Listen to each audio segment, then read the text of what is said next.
Hey everyone, welcome to Story Beat. Let's talk about why Miley Cyrus struggled a lot because of Hannah Montana. तो ये कह रहा था जब ये चेहरा school bag stickers water bottle सब जगह दिखता था एंड माइली साइरस के नाम से नहीं पर हैना मोंटेना के नाम से भी knew her she was so damn famous like it was crazy but then eventually Miley को ये हैना मोंटेना के शैडो से निकलना था तो Miley Cyrus was born on November 23, 1992 in Tennessee. Miley एक कंडीशन के साथ बॉर्न हुई थी जिसमें क्या होता है ना कि अब नॉर्मल रेस्टिंग हार्ट रेट होता है एंड इसी वजह से उसके पेरेंट्स ने उसका नाम डेस्टिनी रखा था। But then in 2008 she legally changed her name to Miley.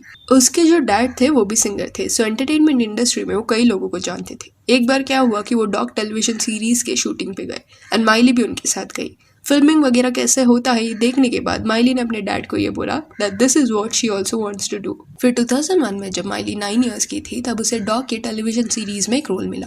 Then 2003 में बिग फिश फिल्म में एक छोटा सा रोल भी माइली को मिला।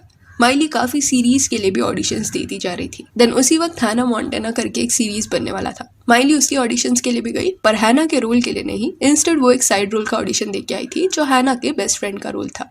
बट देन उसका एक्टिंग देख के Miley was called again for the audition of हैना मोंटेनास रोल। इवन दो हैना के कैरेक्टर के लिए माइली काफी यंग थे, इस वजह से शो मेकर्स भी थोड़ा हेजिटेट कर रहे थे उसे कास्ट करने के लिए, पर अल्टीमेटली माइली के सिंगिंग स्किल्स की वजह से शी गॉट सिलेक्टेड। तब वो कुछ 13 ईयर्स की थी। सो इस तरह माइली गॉट कास्टेड इन हैना मोंटेना।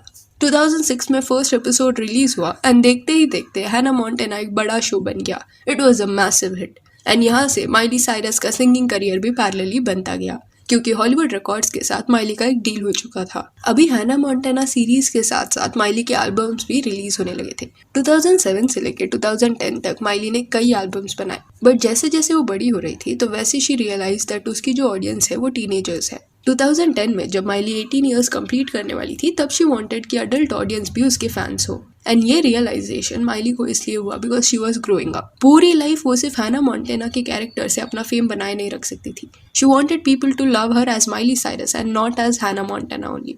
एंड यही रीजन के चलते 2011 में माइली ने डिसाइड किया टू लीव हैना मोंटेना। तब माइली ने अपने क्लोज वंस को ये डिसीजन का रीजन बताते हुए ये बोला कि I need to murder Hannah Montana in order for people to accept who I really am. तो 2011 में Hannah Montana series came to an end. Fans were really sad by this. And ये reflect भी होता था उनके opinions में क्योंकि वो माइली को काफी हेट भेजने लगे बिकॉज उसने हैना मोंटेना छोड़ दिया था। ऑल्सो जब माइली साइरस डिज्नी के साथ एसोसिएटेड थी तब she dated many other stars जो डिज्नी में काम करते थे जैसे डिलन द निक जोनस। पर तभी माइली क्योंकि बहुत यंग थी तो it was just a phase, nothing serious. पर फिर 2009 में जब वो एक सॉन्ग के लिए शूटिंग कर रही थी तब वो एक ऐसे लड़के से मिली जिससे उसने बाद में जाके शादी कर ली। द लास्ट सॉन्ग ये वो गाना था। जब 2009 में इस सॉन्ग की शूटिंग हो रही थी तब सेट्स पे माइली मेट लियाम हेम्सवर्थ, वो भी ये सॉन्ग में थे। लियाम तभी कुछ 18 या 19 ईयर्स ओल्ड थे एंड माइली वॉज 17। सेट्स पे ही साथ में काम करते करते they fell in love and started dating each other. इनका रिलेशनशिप कुछ 10 साल तक चला पर बीच में ब्रेकअप पैचअप इनका होता रहता एंड ड्यूरिंग दिस फेज अलग अलग लोगों को दे हैव डेटेड। माइली के पर्सनालिटी में 2011 के बाद एक ड्रास्टिक चेंज देखने मिला। 2013 में एक परफॉर्मेंस के दौरान Miley was working and grinding on robin and ये जब क्लिप बाहर आया तब it was like a scandal. वो हैना मोंटेना का स्वीट गर्ल वाला इमेज लोगों के दिमाग से कम्प्लीटली हटा नहीं था जिस वजह से it was hard for everyone to accept that Miley की जो रियल लाइफ पर्सनालिटी है वो इतनी डिफरेंट है। It felt like that she wanted to make a point that now she is not catering to young audience, instead she wants to make music for more mature audience. पर Hannah montana के character से दूर होने के चक्कर में Miley ने ऐसे कई मेस्ड अप चीजें की विच बैकफायर्ड। लोगों को ऐसा लग रहा था कि हैना के कैरेक्टर की वजह से माइली को इतना ज्यादा फेम मिला है तो instead of doing all this she should embrace the character and move on. पर शायद माइली के पास उतना पेशेंस नहीं था, वो चीजों को रश करती हुई दिखाई दी। एक पॉइंट भी आया जहाँ माइली ने एक ऐसा म्यूजिक एल्बम लॉन्च किया जो लोगों को आउटरेजियस लगा and the album did not do well. फिर 2015 में Miley spoke about her sexual preferences saying that I am literally open to every single thing that is consenting and does not involve an animal and everyone is of age. Everything that is legal I am down with it. I am down with any adult, anyone over the age of 18 who is down to love me. और ये interview के एक month बाद Miley was seen kissing Victoria's secret angel Stella Maxwell and यहाँ से it got out कि they are together. ये सब के दौरान Liam and Miley were still in touch. बाद में जब Miley was again single she and Liam patched up.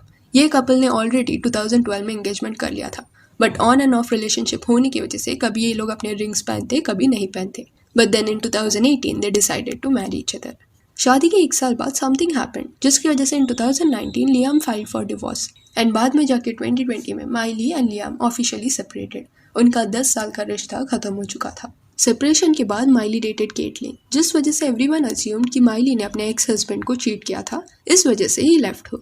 But Miley later clarified that ऐसा कुछ नहीं हुआ था। एंड इन में पिछले कुछ सालों में ना जो माइली साइरस सॉन्ग्स भी रिलीज करी है वो इतना हिट नहीं जा रहा जितना उसके प्रीवियस सॉन्ग्स जा रहे थे। And reason for this can be that she is experimenting with different styles. And कुछ गाने वर्क कर रहे हैं, बट देन ऐसे भी कुछ गाने हैं जो बिल्कुल नहीं चल रहे। करंटली यू कैन से कि माइली अपने फेम के पीक पे नहीं है जैसे वो कुछ साल पहले थी, पर feels like ये just एक phase है and she will return and claim her fame. So yeah, that's it. Do let me know what are your thoughts on Miley Cyrus. क्या आप भी माइली को हैना मॉन्टेना की वजह से जानते हो कि उसके सॉन्ग्स की वजह से?